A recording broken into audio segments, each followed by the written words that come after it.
All right, guys, good morning. We're going to continue with packet number 1. And what we've recapping on, I should say, what we've covered so far is how to solve for x-intercepts, our solutions, our roots, all that good stuff, by using the square root method. We know a good time to use this method is when our equations appear to be in vertex form or in this form where there's only really one variable. Because remember, in either case, we're going to let y equals 0, okay? And then there's only one variable now, as you can see. So that's what we mean by square root method and when it's the best method to use. All right, so that was the square root method. And these are the examples when it's a good time to use said method. And then we went on yesterday to talk about, to revisit the idea of solving equations by factoring, which was all of this part, and using the zero product property. And we talked about a time when the most beneficial time to use this is when our equations are factorable and there's more than one variable and it does not appear in vertex form. All right, and then yesterday your guys' practice was more on graphing in vertex form. Okay, so you should have been able to pick up the idea with Khan Academy. The next part is now we're going to look at solving quadratic equations using the quadratic formula. So when would the best time to use this be? Should be the question. Well, if the equation is in vertex form or has one variable, yeah, square root method is the best. Or if it's factorable, you want to use factoring and then use a zero product property method, sorry. And then finally, what if neither of those methods work? Okay, then we can solve using the quadratic formula. There is one more method, solving by completing the square, which we'll cover last. But for right now, I just kind of wanted to conclude this exercise. So here's a recap of taking the square root method. Here's a recap of solving by factoring when the expression is factorable. Now, question. What do we do if the equation is in neither vertex form nor factorable? We graph it and look for the x-intercepts, or we use the quadratic formula. In this case, we're going to focus on the quadratic formula. So for right now, we're going to go ahead and introduce the quadratic formula. All right. So here's your, call it your 5 points extra credit that will go in under assessments. If you create a Flipgrid and actually show yourself singing the quadratic formula.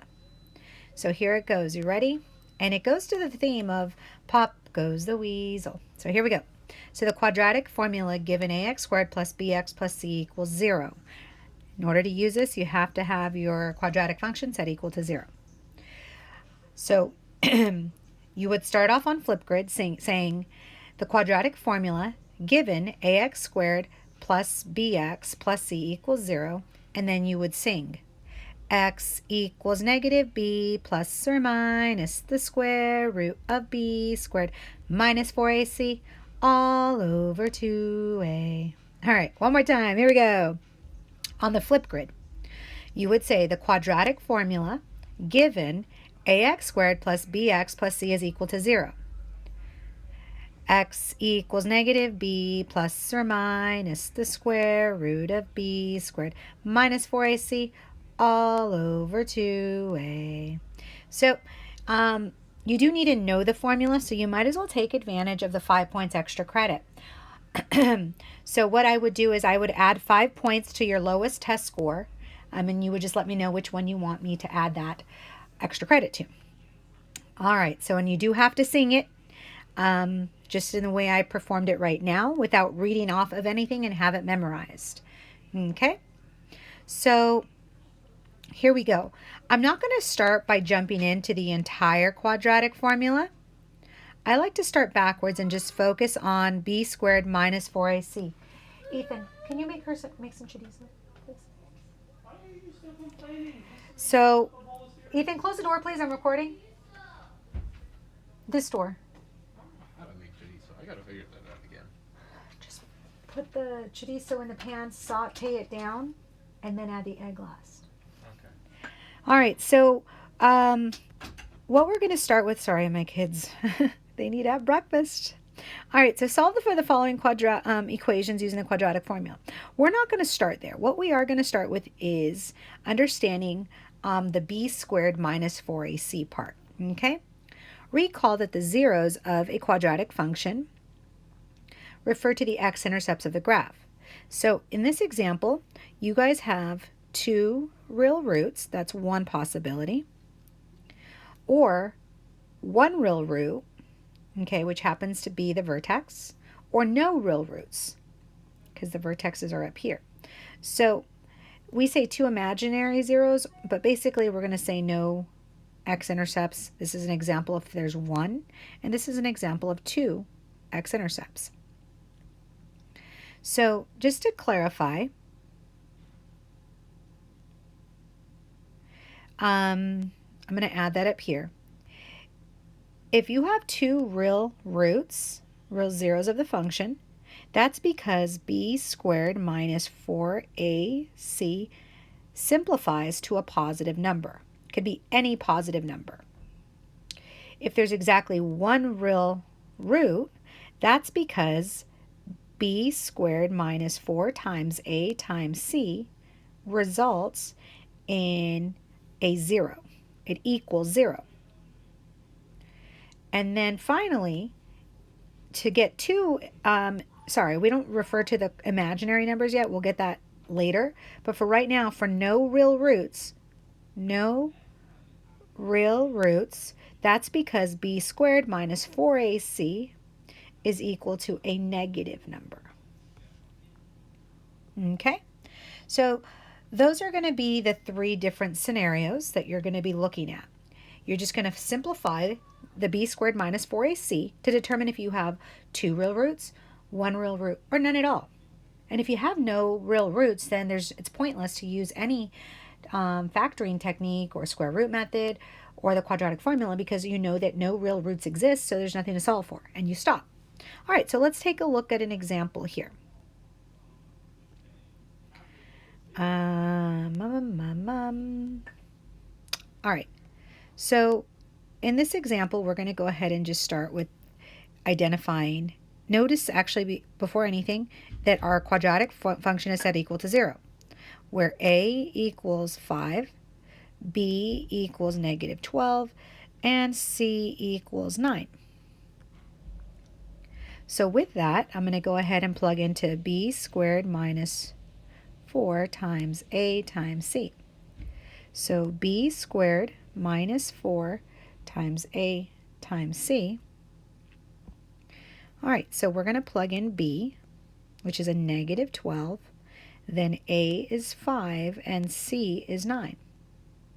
So let's go ahead and evaluate. A negative 12 squared is a positive 144.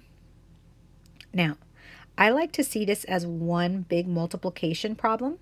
So I'm going to go ahead and go, there's a negative times two positives, which makes this whole product negative.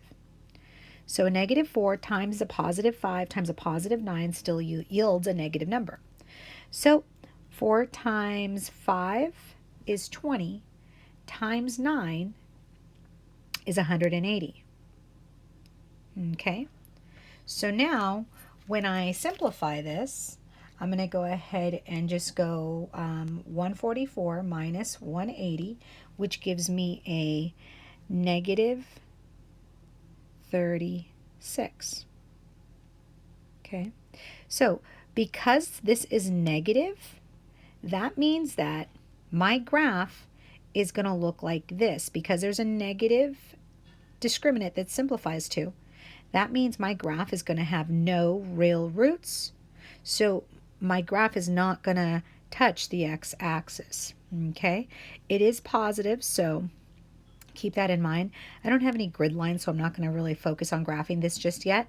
Right now, we're just practicing the idea of do you have any x-intercepts? So we would say no real roots. Okay, our graph will it's going to be positive, so it would look like this, where there's the vertex is not touching the x-axis, and the parabola will never touch it either. All right, so let's take another look. here we have a equals 1,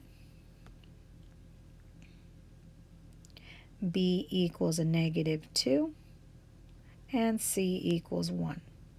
So we get b squared minus 4 times a times c.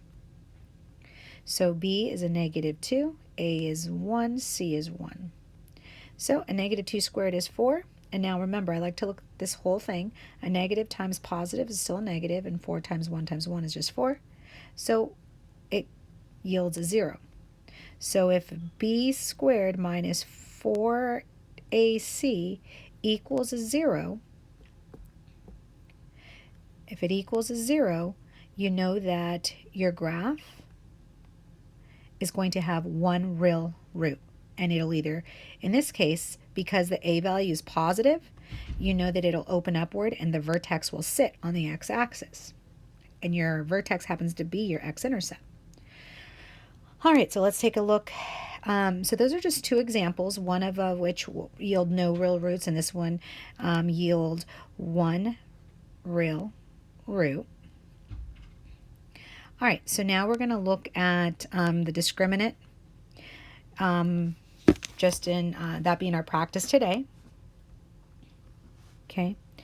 I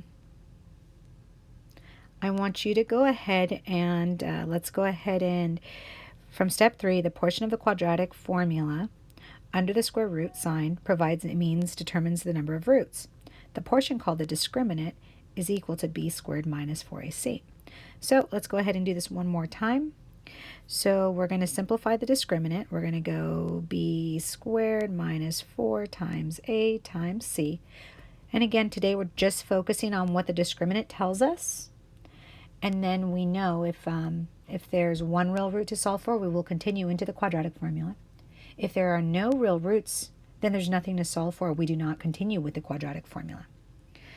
All right, so b is a -2, a is 4, c is a -3. So when I simplify this, I get a -2 squared is 4. And then I'm going to simplify -4 times 4 is times a negative. So a negative times a negative, I know that this is going to be a positive.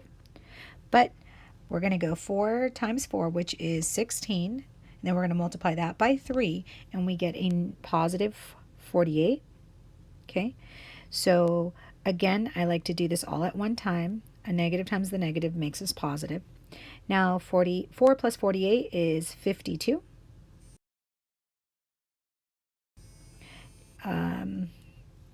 So 52,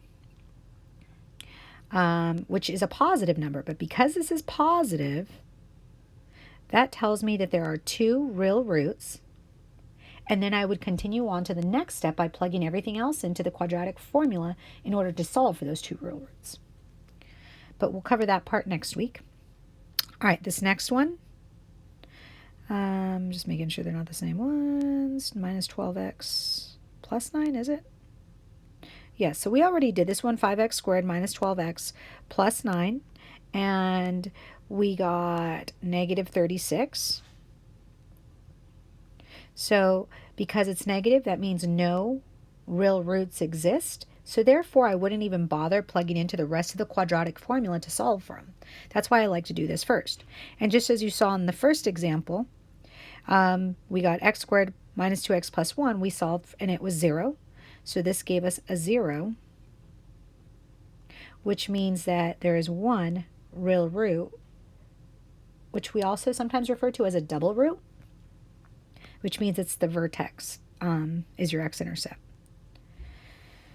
So in conclusion, the discriminant d given ax squared plus bx plus c equals 0, this is saying that b squared minus 4ac, if that value is greater than 0, that means it has to be a positive number, then the quadratic function has two real roots, or two zeros of the function, or two solutions, or two x-intercepts. They all mean the same thing.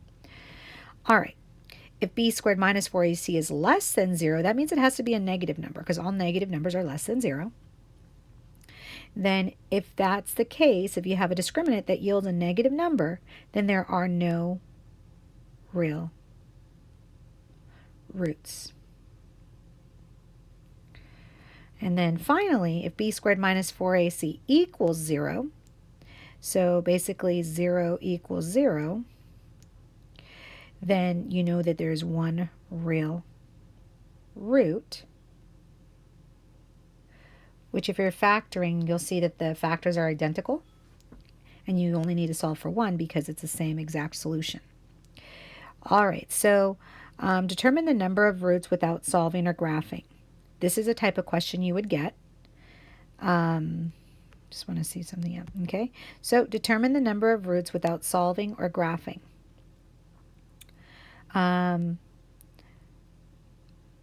The number of roots, options are above. There's either going to be one, none, or two real roots. So let's go ahead and practice. So you've got b squared minus 4 times a times c. Why don't you go ahead and do that on your own? B is a negative 4, a is 1, c is 3. Okay, so you get 16. And then it's a negative because there's only one negative. And then 4 times 1 is 4, times 3 is 12. So 16 minus 12 is a positive 4. So that means that there are two real roots. And in our next lesson, since we know we have two real roots, that means we would go ahead and continue plugging into the quadratic formula and solve for them. But for right now, we're just doing step 1 of 2. In this next example, we've got b squared minus 4 times a times c. So b is 2, a is a negative 1, c is a negative 3. So 2 squared is 4. And now I'm going to simplify all of this. So a negative times a negative times a negative equals a negative, because a negative times a negative is a positive. Positive times a negative is a negative. So we know this is all going to be negative. 4 times 1 is 4, times 3 is 12. So this is going to give me a negative 8, which tells me that no real roots exist since this is a negative number. Okay, so we wouldn't even bother plugging the rest of this into the quadratic formula since there's nothing to solve for. There would be no x-intercepts to solve for. They would not exist. And there you go. All right, guys, so you have that extra credit opportunity first off with the Flipgrid assignment. First off. Secondly, I'm going to go ahead and assign a practice on the discriminant for Khan Academy, and that's all you have for today. We have office hours tomorrow. We're going to go at 10:45 tomorrow. If you have any questions, I will not be posting new assignments, just if you have any questions for me. So tomorrow, periods 3 and period 4, we're going to Zoom at 10:45. Okay, now I am going to be at office hours online tonight, so I will also post that link on our website, on my Google Classroom, excuse me. All right, guys, have a good one.